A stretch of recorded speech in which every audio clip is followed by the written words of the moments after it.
This time, I'd like to introduce Jen T. Grace. Jen is an award-winning author, nationally recognized speaker, and a very savvy publishing strategist. She is the founder of Publish Your Purpose, the acclaimed hybrid publishing company that gives first-time authors the secrets to getting their books written, finding an eager audience, and marking their place in the publishing world. Publish Your Purpose is a certified B Corp social enterprise that meets the gold standard of socially and environmentally friendly business practices. So with that, I'd like to welcome Jen to the program today. Jen, thank you for joining us. And at this point, take it away. Awesome. Thank you, Mike. I appreciate this opportunity to share not just one webinar, but a 4-part series, which is exciting. And I'm looking forward to it. And I think what's fantastic is that this is for the Salem State University Alumni Association, which is just really cool because I feel like you don't always have opportunities to kind of go back to your roots. And in this case, my undergrad came from Salem State. And so it's just really kind of a fun opportunity to be engaging with alumni. So, and for those that are just happen to be connected to the Facebook page are also checking it out as well. So I'm going to share my screen and hopefully we could do this with relative ease. So Mike, if you can confirm that my screen is visible, that would be fantastic. All right, awesome. All right, so like I said, this is going to be a 4-part series and we're focusing on this part of unlocking your author potential and really talking about creating a solid and strong foundation for your writing journey. And then next week, we will talk about connecting with readers and kind of navigating some of those writing essentials that are going to be beneficial for you as an aspiring author.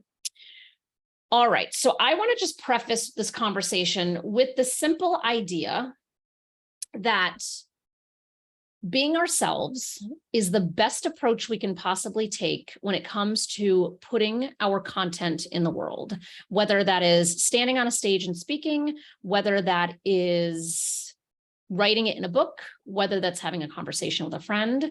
I love this Oscar Wilde quote of be yourself because everyone else is already taken, because I think a lot of times when we are in a mindset where we are aspiring to be an author and we see the path that's been laid out in front of us by others, oftentimes there's this inherent desire to kind of just be how everyone else already is. Like this author already did this thing, I'm going to kind of follow in their footsteps. And the reality is that what will make you attractive as an author to your readers is going to be really being yourself, unapologetically being yourself. So I like to kind of set the tone with this Oscar Wilde quote because I feel like it is so relevant. Super quick about me, especially in relation to the fact that this is for the Salem State Alumni Association. I got my BS in Communications in 2004 from Salem State. And then I got my MS from Golden Gate in 2008. And as Mike had already mentioned, I'm the founder of Publish Your Purpose. And so I am here on book number 7 today. Today is actually the launch day of my latest book. And so I was like, what is a better way to celebrate launching a book other than teaching other people about this process? So that is kind of where I'm at. And so that makes number 7 for me. And then I've published a little over 150 books, and we are probably well over the 300 mark of kind of coaching other people who are aspiring to be authors. And so I love doing presentations and workshops like this because there's just so much, there's so many good stories that people have interest in wanting to share and wanting to write. And yet sometimes we're just kind of stuck and don't really know how to take that next first step. And so that is my goal here, is to at least give some guidance on how to take that next first step. And because it is Halloween month in October, we're in October and Halloween is just around the corner, I have to throw a giant skeleton into the mix because I am one of those crazy people who's obsessed with Halloween. And so it's my only time of year where I feel like I could throw in a skeleton where it's not a big deal.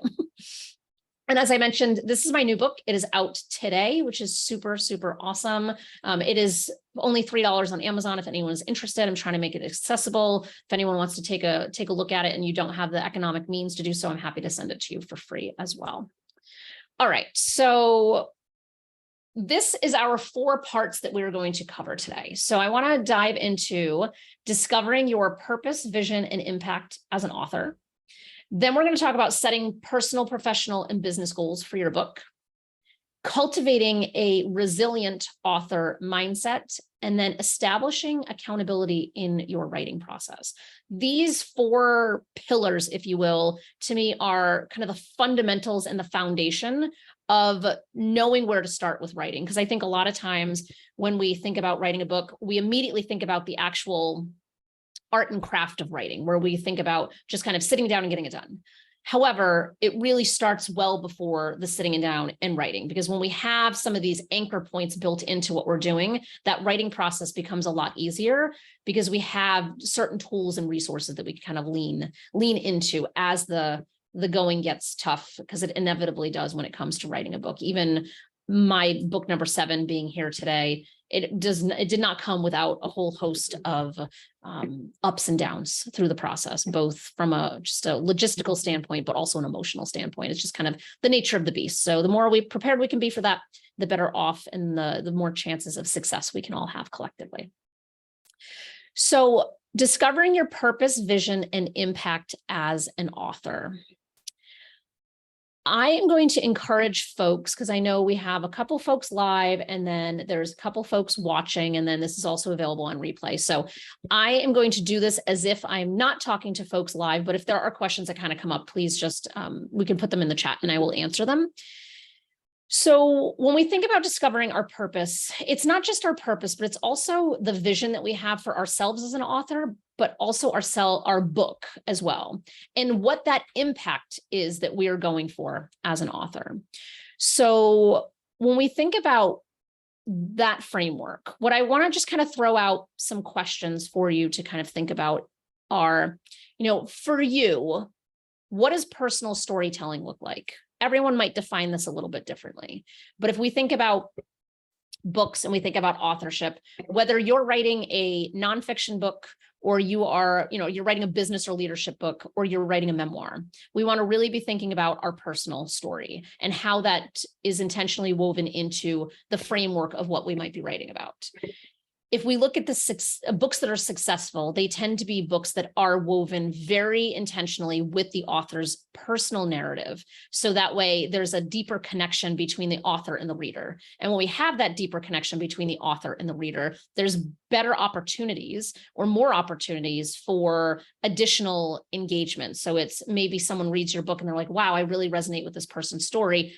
From there, maybe they now want to see you, next time you're speaking somewhere, they want to go check it out, or they want to maybe work with you one-on-one in some kind of coaching setting, or have you come to a book club, or any number of things can really, really come out of a reader really knowing who you are as a person, not just who you are as a thought leader and what you know, but really connecting with you as a reader.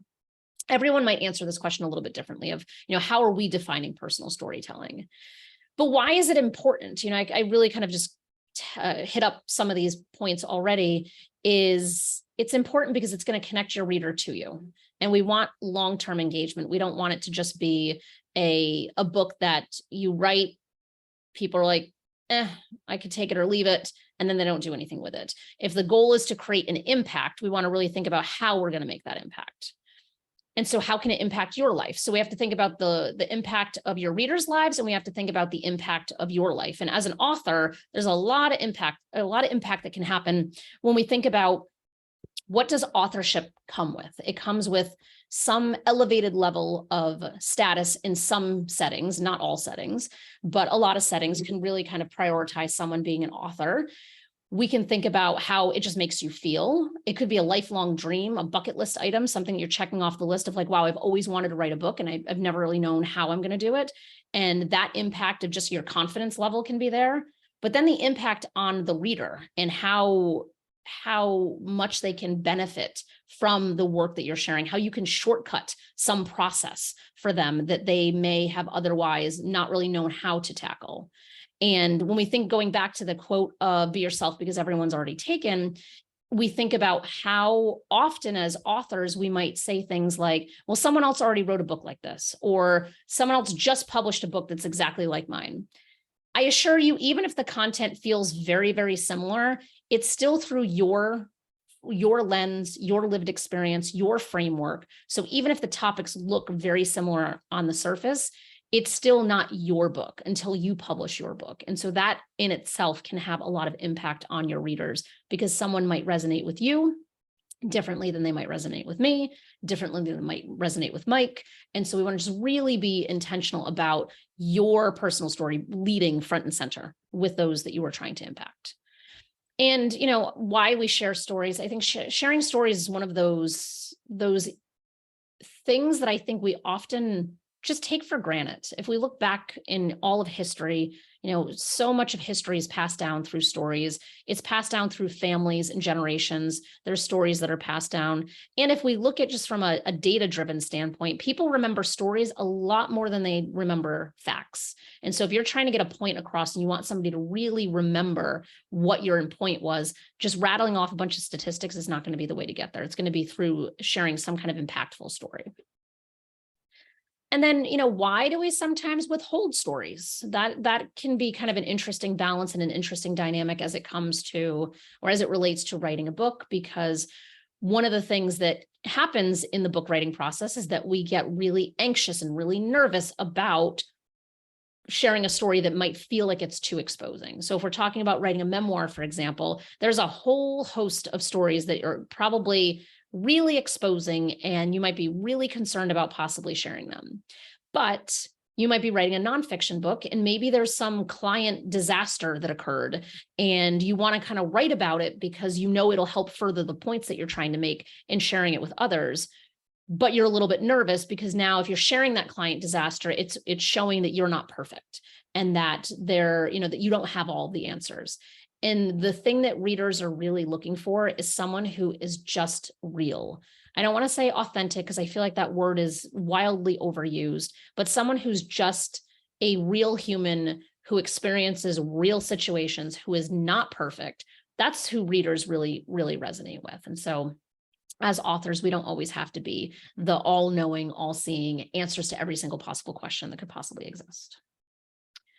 So this is kind of just like the power, of really just thinking about like I said, our purpose and our vision. So I would encourage you to think through how you would define the vision for your book now. Like if you have a book idea, and if you're watching this webinar or participating, whether we're live or after the fact, there's a reason why you're tuning into this information. So what is the vision that you might have for your book?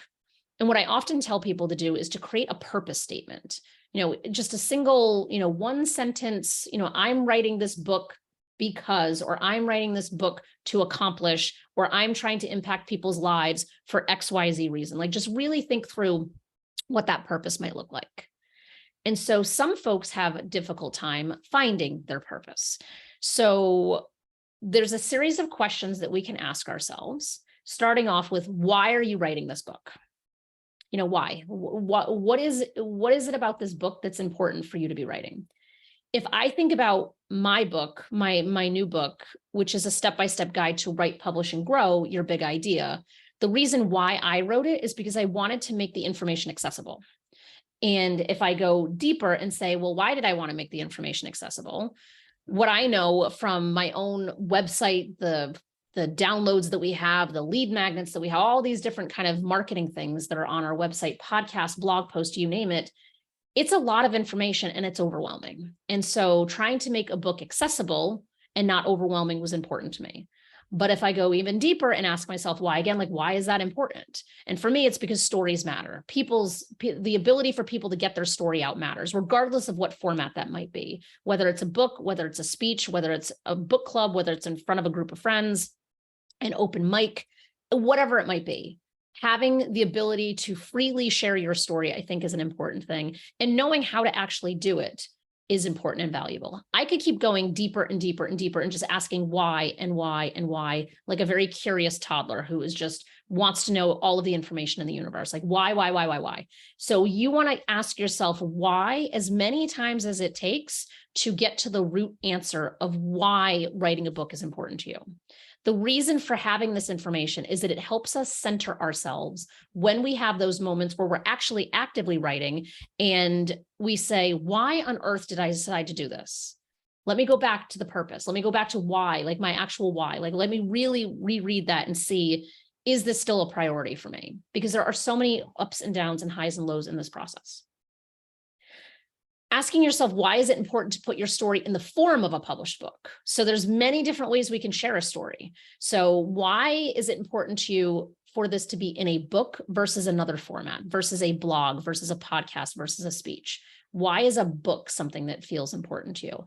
And again, we ask the same series of questions, but why? All right, again, but why? And just keep going deeper and deeper and deeper into why does this matter? Then why does this book matter in your life, right? Like, let's think about that. Like, what is it, what is this book going to do for you in your life? Because we want to have it be both sides. We don't want to just have it be all about the reader. It has to be all about us to some degree as well. We really want to find a balance of that, of why does this book matter to you? And the same question again, but why? That curious toddler, just always have that curious toddler kind of standing by you, asking these questions to really get to the root and the heart of the matter of why you're doing this. And then why does it matter to your readers, right? So again, we're having that balance. We have why does it matter in your life, but why does it matter in their lives? And then rounding out, why are you committed to making this book a reality? And how are you committing to making this book a reality? And so when we think about kind of the totality of all of these questions, it gives us a really strong anchor point to remember when we have those moments where things get a little bit tricky, a little bit tough, where we're questioning why we decided to take on this project. We underestimated how much time it would take or overestimated something else. And so when we have all of these things and we really kind of know what the purpose is, it really just helps us just really anchor in. And that is the most important thing that we can do for ourselves. And then if we think about your vision, right, kind of playing on the purpose, but like really just thinking about the vision. What is your vision in life? Like, what is your 5-year plan, your 10-year plan, your 20-year plan, whatever that might look like? How does a book tie into this potentially? Same thing with a business and same thing with your impact, right? So how does this book fit into your life? How does it fit into your business? And when I say business, it doesn't necessarily mean like a business that you own. It could be your professional career. How does your book fit into your professional career? And how does it fit into the vision of what you have, what you desire for an impact? What's your legacy is kind of a good question to think about. And it's, one of those things that a lot of times we're like, well, I'm only X years old, or I've only done this amount. How can I be thinking about legacy? And the reality is that books are a really beautiful way to leave a legacy behind. And so what does that look like? What is that impact for you? Again, your impact for yourself, but impact for those that are reading this. Some other questions that we can kind of ask ourselves is, who are you doing this for? Because if there's some external reason for this, we might want to just kind of recalibrate and say, all right, am I doing this for me, or am I doing this to impress somebody else? Am I doing this because there's a sense of obligation? And really just kind of trying to unpack that a little bit to just make sure that you're working on a project that is going to be fulfilling to you in some meaningful way. And knowing, because if you're doing this for somebody else and that is your why, that why is going to fall apart pretty quickly when you run into some kind of obstacle in this process. And you're like, you know what, I was doing it for someone else anyway. I give up. I'm not going to bother anymore. So that's why I want to just make sure that it's the right thing for you to do, like that working on a book does make sense and it's the right approach. Whose life will be different because you stepped up and shared your story. This goes back to the impact. It kind of goes back to, why we share stories, but, who is going to be impacted because you decided to be the one that's sharing the story. There's a lot of people with a common story to yours, to mine, to anyone's. And it's usually a select few of people who decide, you know what, I'm going to be the brave one and I'm going to share this story, whether it's in some kind of like expose type of thing, whether it's, someone's on local media talking about something that might have happened to them, whether it's in the form of a book or someone doing a keynote. All of those are ways in which we're out there kind of sharing because we want somebody to their lives to be impacted differently because we stepped up and we were the brave ones to kind of share our story first. And then how will your life be different being able to call yourself a published author? What does that look like? I know in certain settings and certain crowds, there's definitely for people who are public speakers, for example, at a certain level of your career as a public speaker, it becomes an expectation that you have a book and even whether you want to or not, it really kind of becomes an expectation. I know in a number of different academic settings, a lot of times there is kind of this expectation that you will author something. And so those are kind of easy of like, all right, well, if I publish this book, then I'm going to be able to get, higher speaking engagements, or maybe I can get this position that I maybe would have had harder access to get otherwise. And for others, it might just be going back to, I'm going to feel better about myself because I put this information in a way that is accessible to anybody who needs it. So everyone's vision is different. Everyone's goals are different. There's just so many different ways that we can kind of approach this. And so I like to just kind of start with the purpose and the vision to just kind of think what this could look like. Set a timer for 15 minutes, and just kind of journal out some entries, write a bullet point list, go for a short walk and talk to yourself in a voice memo of kind of like what it is about being an author that kind of feels really good for you. That is kind of the first starting point. And if anyone wants to download the chapter for free from my book that is called Your Purpose, Vision, and Impact, Oh My, you are welcome to scan this QR code, and fingers crossed it brings you to the right place. If it doesn't, you can go through Mike to get to me to give you the access to it. But it's the whole kind of chapter one, just really getting in there to show you what this can look like, and just going into a little more detail than I have in a 60-minute presentation. So the next important part of this process is setting goals, personal, professional, business, whatever that might look like, because we want to really make sure that the goals that we're setting for ourselves and for this book are going to be in alignment with what else you might be doing in this world. So we want to think about, what are your goals? And this is goals in relation to authorship and in relation to writing a book. You can certainly start by, what are your goals in your personal life? What are your goals in your professional life? And then what are your goals for your business? You can absolutely take that kind of added step and layer it out that way. But in relation to author goals, is it that you want to be a New York Times bestseller? Do you want to sell 1 million copies of your book? Are you hoping to just impact one person? Are you trying to get higher paid speaking engagements? Do you want to bring on new consulting or new coaching business, or get a new, position somewhere, right? Like you're changing from one career to another. What might that be? I know for us, a lot of times we're working with authors there's authors who are so entrenched in what they do and such subject matter experts that everyone's like, where is your book? And there's like an impatience around the people around them to just have a book written. But there's a lot of people who are in one industry or profession, and they're trying to get to another industry or profession. And a lot of times a book is the best leaping off point, because you can go from being in one industry for 2 decades and then say, you know what, I really want to do something different. I'm just kind of tired of what I've been doing. I'm burned out with what I'm doing. I want to do something different.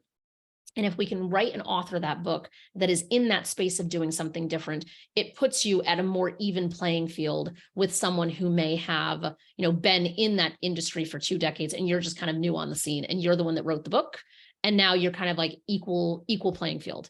Is that fair? Not necessarily. Is it how the world works? Yes. So, whatever type of leg up we can kind of provide ourselves, books can certainly be a part of that conversation. So I feel like most people are familiar with SMART goals. So I'm not going to spend a lot of time on defining them, but we will just kind of outline that it means that they're specific, measurable, attainable, realistic, and timely. So I like to encourage folks to put SMART goals around their actual goal for their book. So I'm going to give 2 examples of how a SMART goal might look. So and I hear this a lot when I'm talking to people, where the goal is, I want to make an impact in someone's life. Great. That is a wonderful goal. But if we run it through a SMART goal of thinking of specific, measurable, attainable, realistic, and timely, this does not answer any of those things. This is just very big and vague and makes it hard to track and put a system and process around to achieve that goal. So if we rethink this goal, we can say, within 3 months of my book launch, I want to have had a conversation with one person who was dramatically impacted by my book.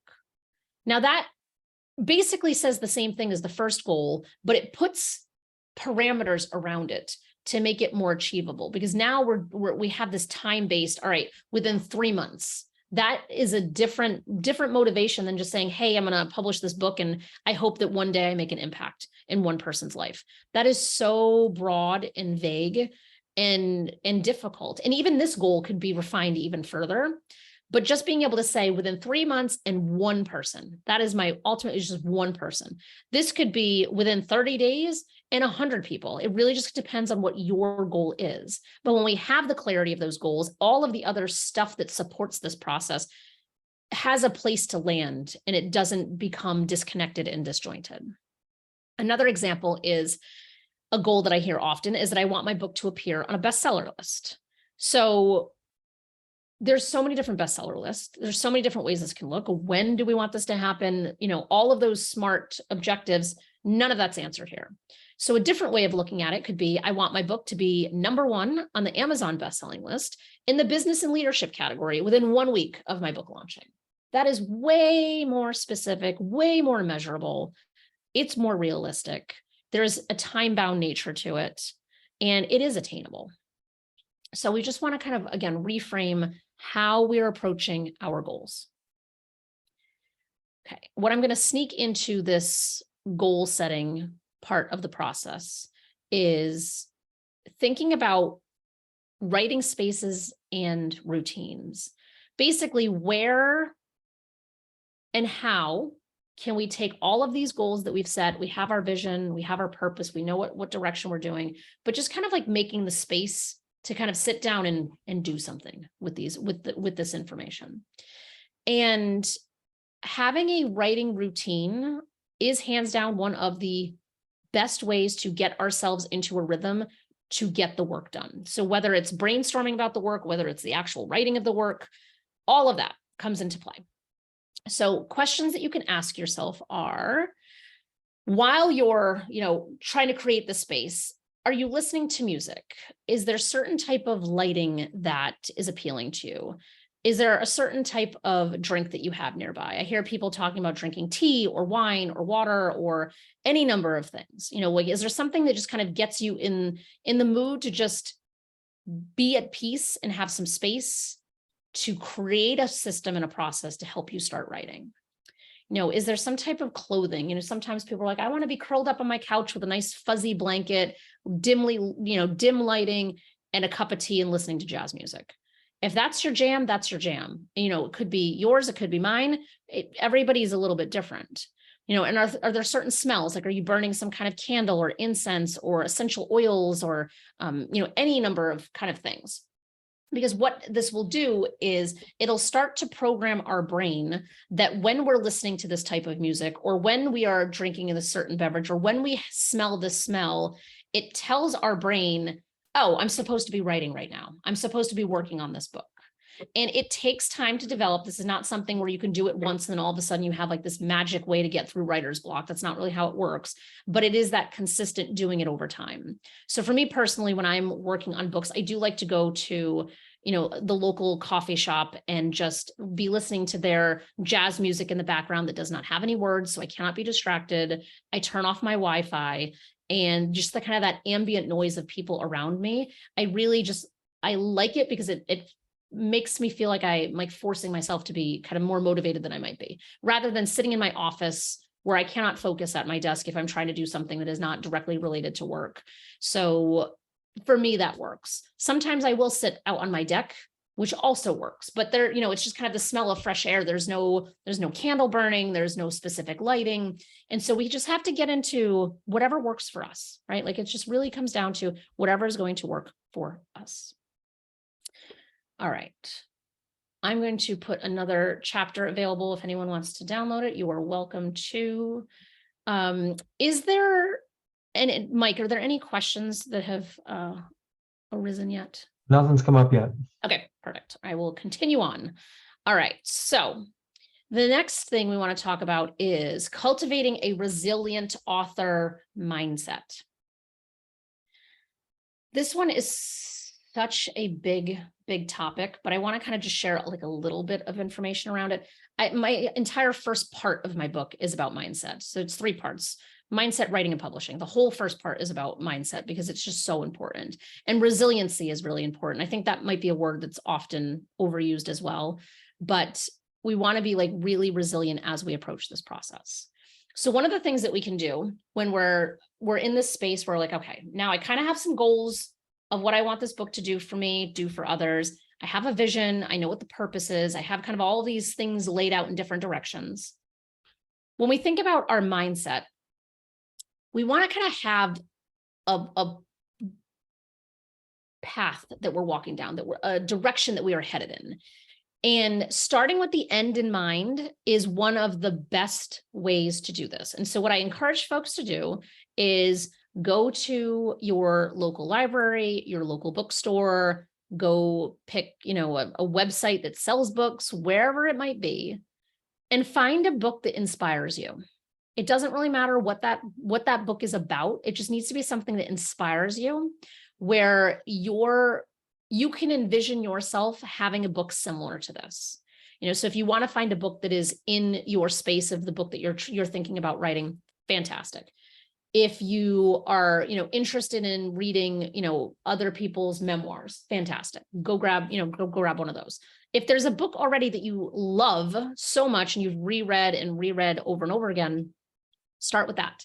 Because what we want to do is just have that visual of that book somewhere nearby for you, where you can look at it and say, oh, that's right. I have this vision of being an author someday, and this book is going to remind me of that goal.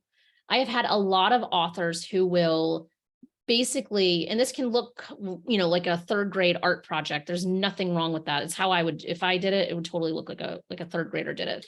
But, grab a piece of computer paper, handwrite, what the working title you have is, throw it on that book that you're using as an inspiration, tape it to that book. So that way, when you're looking there, it is this very rudimentary version of what your cover looks like.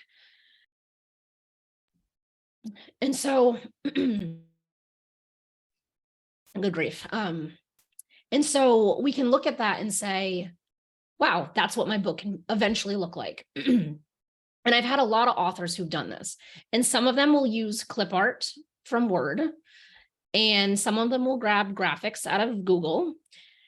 And what's beautiful is it gives you a direction to head in, even if it looks ridiculous by your standards. But it helps us start with the end in mind. It helps us see where we're headed, even if we have no idea how we're going to get there. We want to be mindful that we are all imposters, that we all experience imposter syndrome. I feel like if you asked 10 people on a street if they've experienced imposter syndrome, they're likely going to say yes. It seems odd that someone would be like, no, I have never experienced that. So whether it's feeling like an imposter because you walked into a room where you don't feel like you belong, whether it's you feel like an imposter because someone else has already written the book that you want to write, someone else has already shared the story. It could be that you feel like you don't have the right credentials to be an author, that you don't have the right writing skill set, that you're a terrible writer. There's all of these things that inevitably creep into this process that just deflate us, where we have this big vision of being an author, and then all of a sudden that inner voice creeps in and says, you're not good enough, that you should not be doing this. Why would you think that you're special enough to take on this task? And the reality is that everyone experiences that. It's just a matter of to what degree. And I've worked with so many authors at this point, even my own, just even with my own book coming out, I've had these moments of just kind of that self-doubt where you're like, for crying out loud, you've done this so many times and coached so many other people through it. How is it that I'm still in this place of feeling like, oh, are people going to like it? Is it going to be successful? Is it going to do what I want it to do? The reality is it happens to everybody. So the more that we can understand that it does happen to everybody, we can get into that better mindset where that resiliency can come into play, where we have that purpose and we have that vision and we know what we want to do and what we want to accomplish, but just knowing like, okay, other people are experiencing this too. Just that simple fact in and of itself can really help people really kind of ease our nerves and anxiety around, okay, I can do this.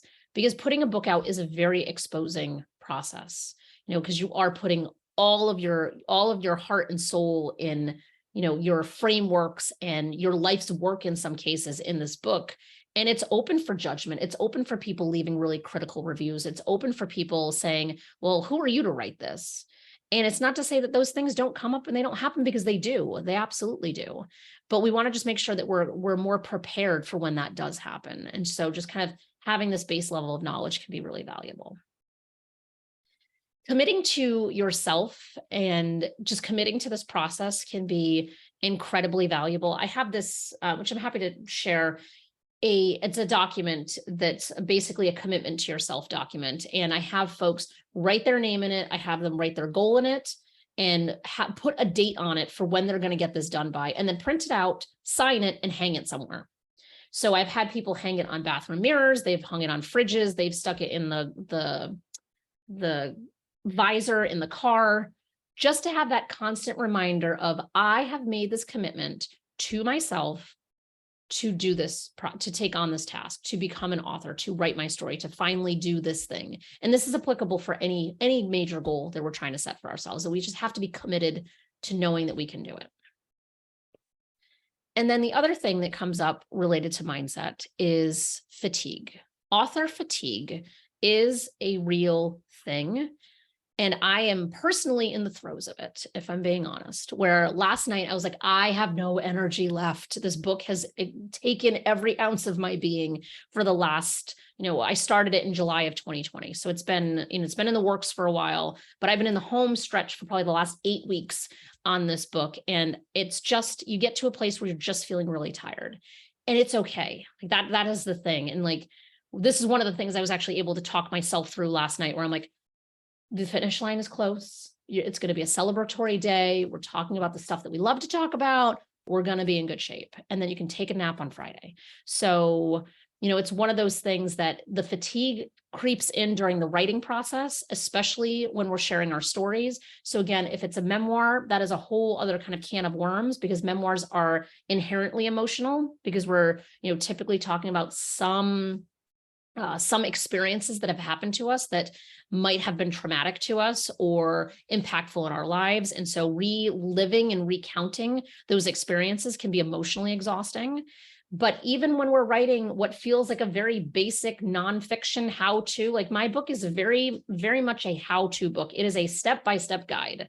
And even with it being a step-by-step guide, I had to put my story in it to show as examples to others of how this process works. And so by sharing those stories, there's those moments where you're like, wow, I feel like a fraud. I feel like a fraud and I'm tired. So it's the imposter syndrome meets the fatigue, and it's not a good situation.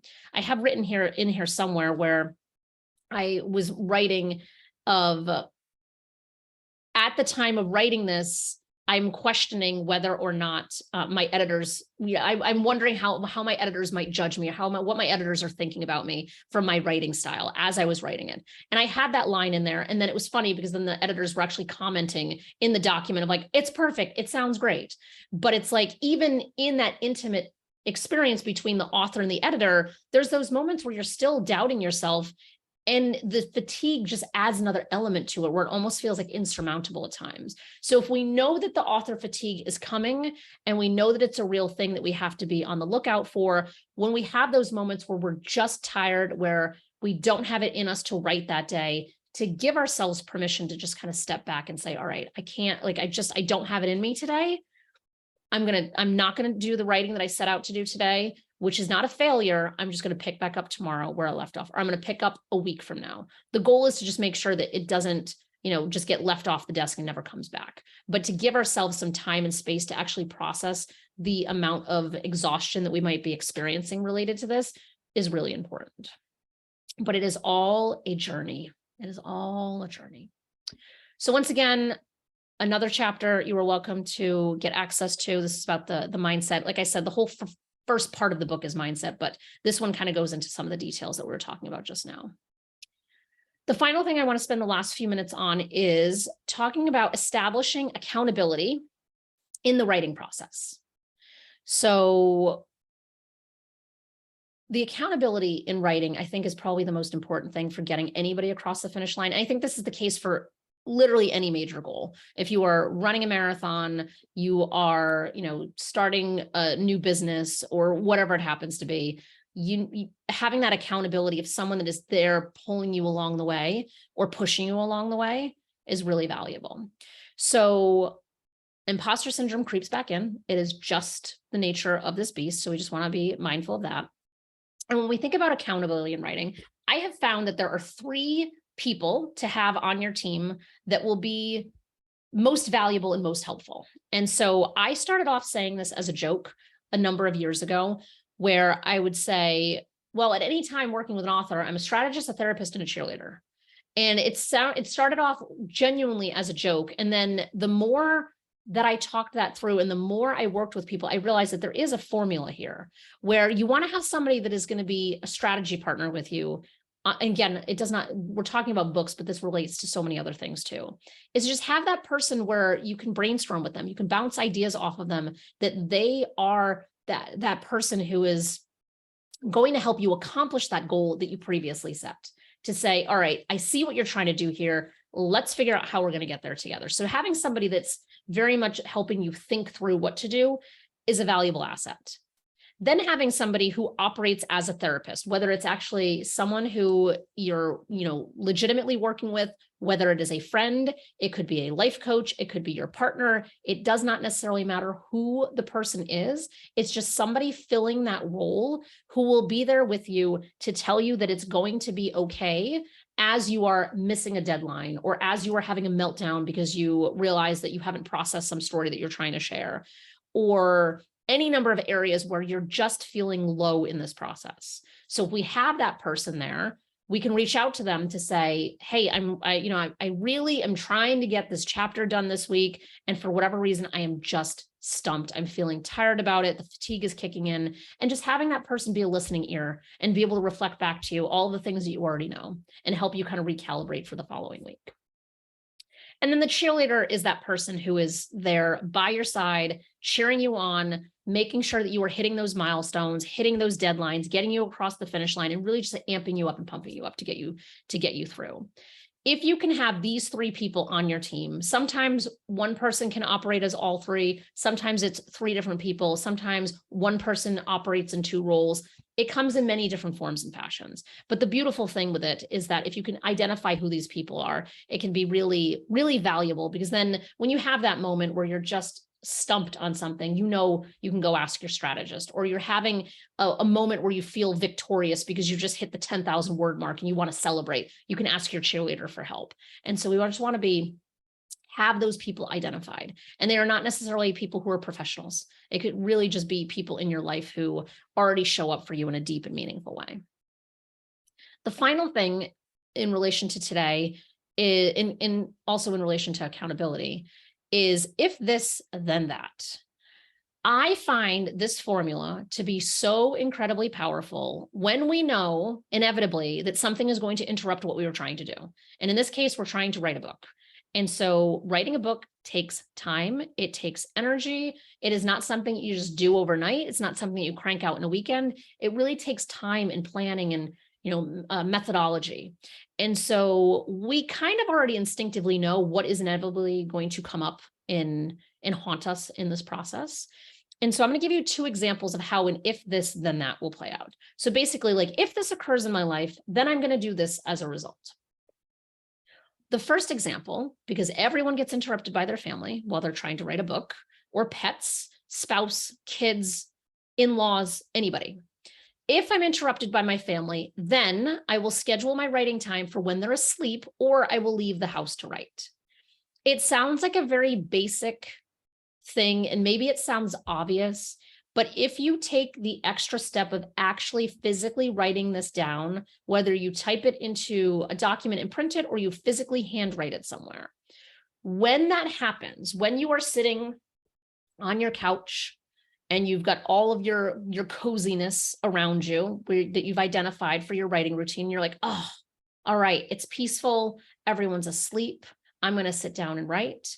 And then all of a sudden the cat comes jumping across the couch and knocks your water over, knocks your laptop on the floor, causes a whole bunch of chaos.